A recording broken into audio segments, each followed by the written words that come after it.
Bueno, eskuartean batzuk eskuartean duzuen liburua itxuraz lerro bakarreko liburua da. Lerro bakarra kontinuum bat osatzen du. Esaten dut itxuraz lerro bakar batek gauza asko izan dezake bere baitan. Ez dut esat nahi zer den edo zer ez da. Hori etzetan beste interesatzen baizik eta zer izan dezake bere baitan.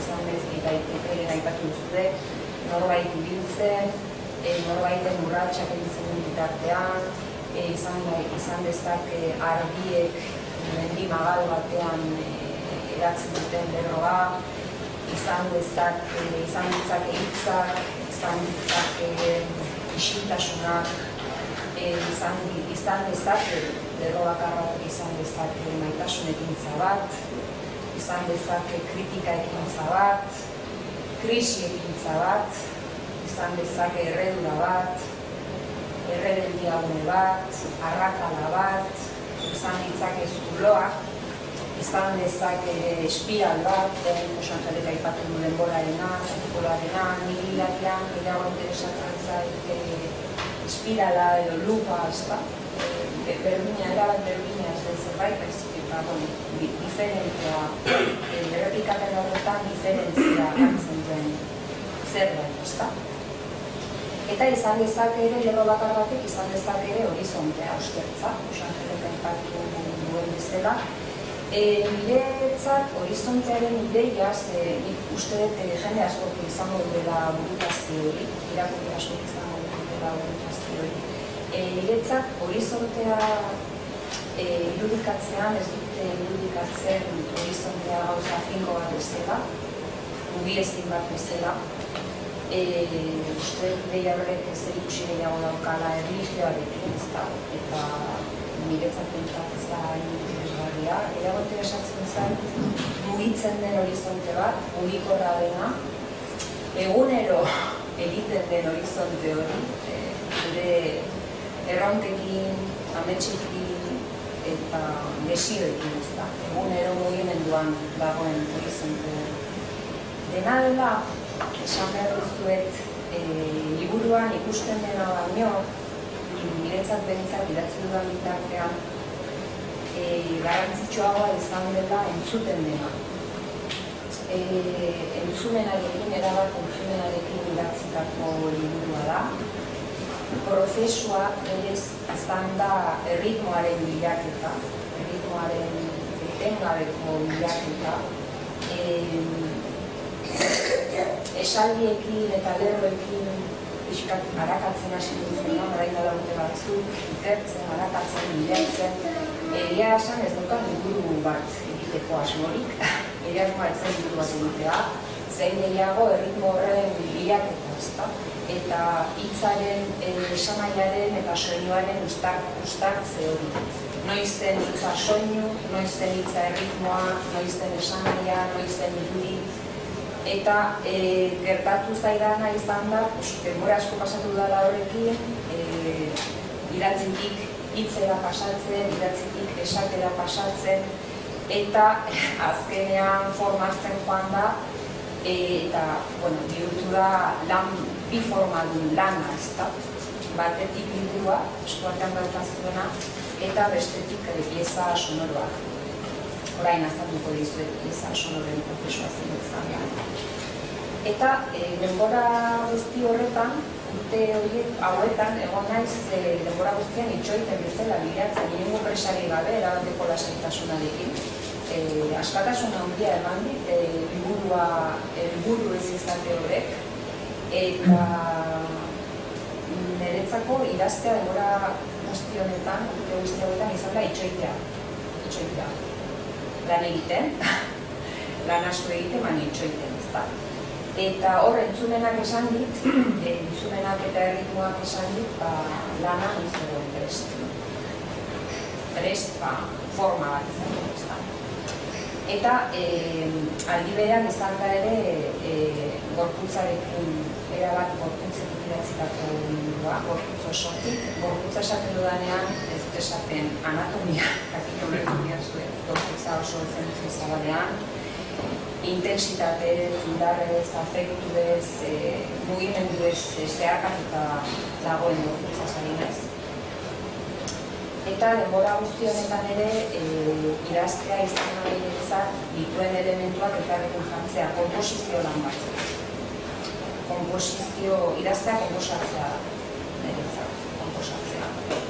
Entzumenarekin konposatzea. Ez naiz musikaria, badakizue, baina uste dut hitzekin ere horrela lan egin daitekela, eta nire behintzat azken urte hauetan horrela lan egiten dira. Eskariago arnasetik, ahotsetik, erritmotik, bilaketa horretan. Komposizioari buruz Maiteko oso ondo daki, Bonamiak ere bai, musimen dauden musikariak, adura batzuk, oier ere bai. Komposizio esperimentalari buruz, baina komposizioa berdin. Kasu honetan, unisonoan izan da denbora guztian lerroa lehen aipatu dut, lerroa eta esaldiaren arteko uztarketa bat. Lerroa esaten dudanean, esan nahi dut amaitu gabeko zerbait esaldia bat ez duen gauza borokia amaitu bat eta lerroa ez dugu. Horrek sortzen ditu tensioak, mugimendu asko eta ondulazio asko ere bai, eta hor egon ez denbora guztian. Hizkuntza desberdinetan, atera zaizkidan hizkuntzetan idatzia dago ingurua. Horre ez ditugu mogarik jarri, hitz asmatuak ere badira, kontzeptu asmatuak ere badira, asmatuak ere badira. Ez da zerotik asmatzen, inspiratuak, esan daiteke. Eta honetaz ari naizela, hitzetaz, kuriosoa da, hitzak eta hiztegien arteko harreman horretan kuriosoa da, zer unisonoa hitzak, aukeran joan etorriko du, ez da agertzen euskal hiztegi batzuetan, ez da existitzen. Oso harrituta geratu nintzen, horretaz konturatu nintzenean, baten ez da agertzen, ez ditut aipatuko, ez dintzerta, eta eluiaren adibidez agertzen da unisono, harik gabe, soinu bakarra da esan dira. Eta horrekin ere oso harrituta geratu nintzen, ze nik aspaldi nekien lan honek unisonoa izena izango zuela, baina ez neukan esan nahi hori buruan. Niretzako zen, lehen Angelek aipatu duena, ez da batera joatea, baina ez aldi berean.